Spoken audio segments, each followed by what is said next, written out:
That was the hardest I'd ever been hit in my life. Only certain guys can do that. Ron Lyle was one guy who could hit you so hard it didn't hurt. You got into further trouble, didn't you, while you were in prison? Well, I got, you know, of course. What do you mean you got? Don't throw it away like that. The year is 1975. Muhammad Ali is in the midst of his second career following his exile from America, all the way back to 1966. After some intense bouts that were undeniable classics, such as his first two wars with Joe Frazier and the iconic Rumble in the Jungle with George Foreman. But now comes a tough cookie with a rugged exterior and a fistful of dynamite. The quick-to-tire but quicker-to-bludgeon monster that is Ron Lyle. Good left hand, and down goes Williams. Intimidated the hell out of a lot of opponents. He would just come in, growl, throw punches, and go home. A feared warrior who's turned pro at the late age of 28, with some already admirable victories against Oscar Bonavena, Buster Mathis, and Jimmy Ellis. And in round 8, you shall leave. I'm telling you now before the world, you will leave in the 8th round. Will the laughing storm that is Muhammad Ali be able to take Ronnie Lyle's heavy punishment and send him twisting and turning his way to the canvas? Or will Lyle finally be able to quiet the man whose voice could never be deprived and get Ali to eat his jibes along with his teeth? Muhammad Ali's fights in the mid-70s America have become national events akin to the Super Bowl, Inauguration Day, or the opening day of a Walmart in small suburban towns. You can look at me, I'm loaded with confidence. I can't beat me. I had 180 amateur fights, 22 professional fights, and I'm pretty as a girl. And as the world tunes in to every press conference he accompanies or poem he is lined up to mock whichever opponent he's fighting, there's no rush quite like watching the greatest at the height of his fame. And he used to predict knocking people out. Think about this. People wasn't fighting to win. They just didn't want to get knocked out when Ali said he was going to knock them out. You must fall in 5 rounds, but if you talk about me, I'll cut it 3.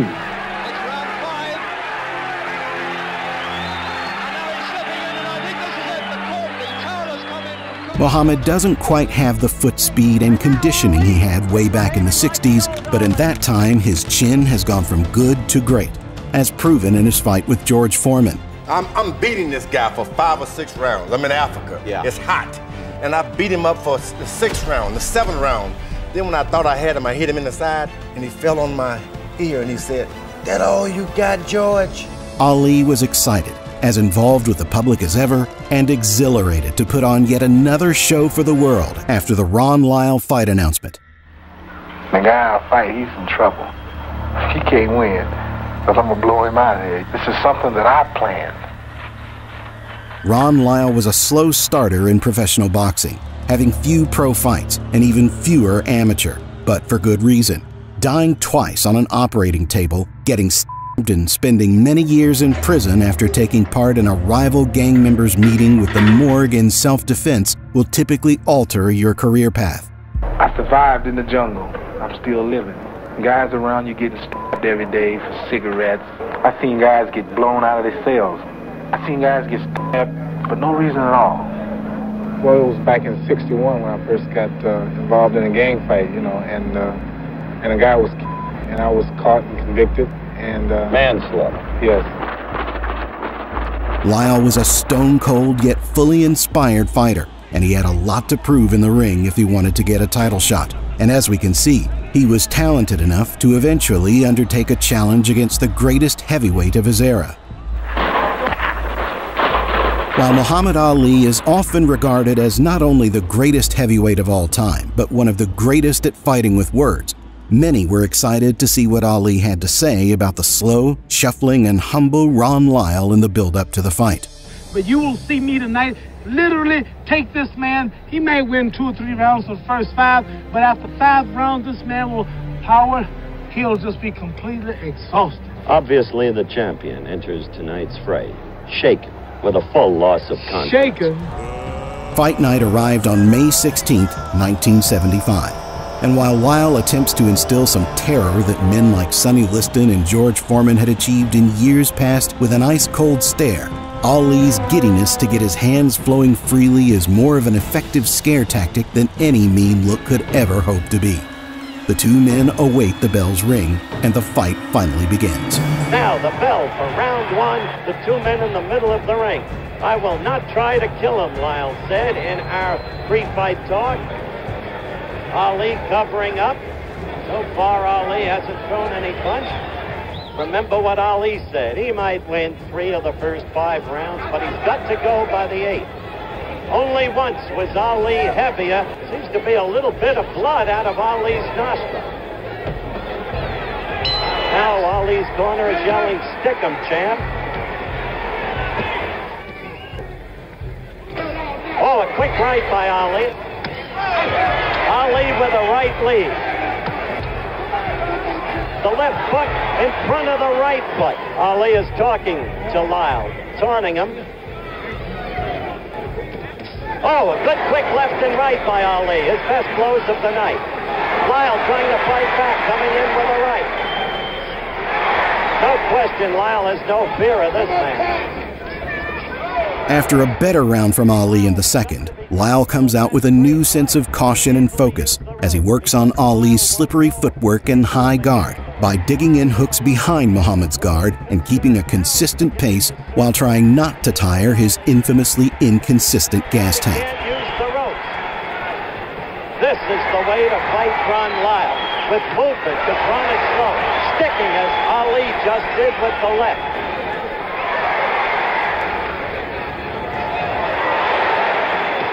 This is Ali's best round by far of the night. Lyle's right only glance. 6th round action, quickly. Ali moving again, a little evidence of the Round 6 has Ali acting on his battle plan. After 5 rounds of letting Lyle have his way in the ring, Muhammad shows some of his signature pizzazz with flashy footwork and snappy jabs. Lyle struggles to keep up with the greatest's frenetic pace, but survives the round. Lyle got in a good right to Ali's head thing. I suppose in a purist boxing sense, it's an interesting fight. Ali is now covering up as Lyle goes after. More of the Muhammad Ali Ron Lyle World Heavyweight Championship fight. Now let's pause for this message from our local station.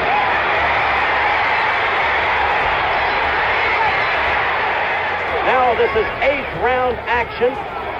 And this is the round Ali predicted he would do away with Lyle in. Now he's opening up. He's trying to. He's trying to get at Lyle. Tired of looking at the guy still coming at me. Ali is scoring much better, though, in this round. We're going to run this clock the whole round because of the prediction. Ali got to Lyle in. Lyle's up full of sweat. He is not going to knock Ron Lyle out as predicted. Ali is winning this round too. And the crowd knows it. They're reacting.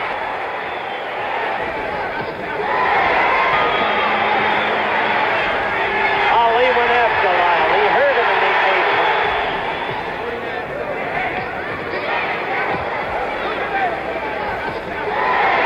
Ali got a good left in there. We're approaching the end. Following 3 rounds of Ali magic, Lyle finally gets his head back in the game throughout the 10th, while managing to busy Ali's nose early on in the fight. Ron has struggled to land anything substantial since, but while his crippling power hasn't been very well paraded in this fight, his heart has, and he's managed to make it ahead on the scorecards going into the second third of 15 rounds. Live from Caesars Palace, Las Vegas. Cut out of Boys High School in Brooklyn. Hey, he hurt Lyle. Ali got to Lyle. Lyle is in trouble. He hurt him with a left. Lyle went back against the ropes. 11th round action, and Ali in command. He's staggering. This time Lyle is ready to go. Look at that. Muhammad Ali. This is Muhammad Ali from nowhere. The left cut to Lyle. Sent him back against the ropes. Ali in total command. Being separated now. The fight is stopped by referee Bird Hernandez. Muhammad Ali successfully defended his title yet again against a tough-willed and highly skilled opponent who could see through some of Ali's most incredible tricks. Still, he faltered to the oldest in the book, the float like a butterfly and sting like a bee approaching.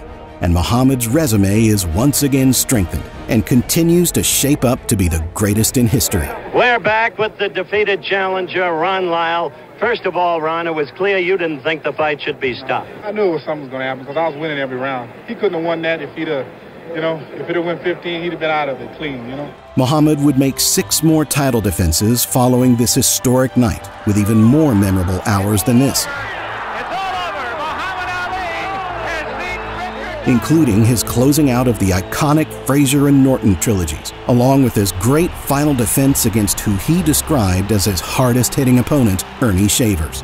And I don't know why I picked on him at this late in my career. I didn't really believe he was as good as he was. I predicted he was running around 7, but he was good. Muhammad Ali left a cement footprint in heavyweight boxing that no one has managed to match, with most leaving just mud and dirt behind, groveling instead of gleaming next to the hero. Few have come close to the greatest as a heavyweight since, but none have left their mark quite like this all-American hero. From his beauty in the ring to his love outside of it and the impact he made on the great US of A, there isn't quite one man like Muhammad Ali. As much as many bitter men have tried, his history will never be forgotten or tainted, and his future still gleams despite his physical presence no longer being here. For his influence, messages, and power to change the world in a time when we needed it, tonight we honor the greatest and wish him well wherever he resides in paradise.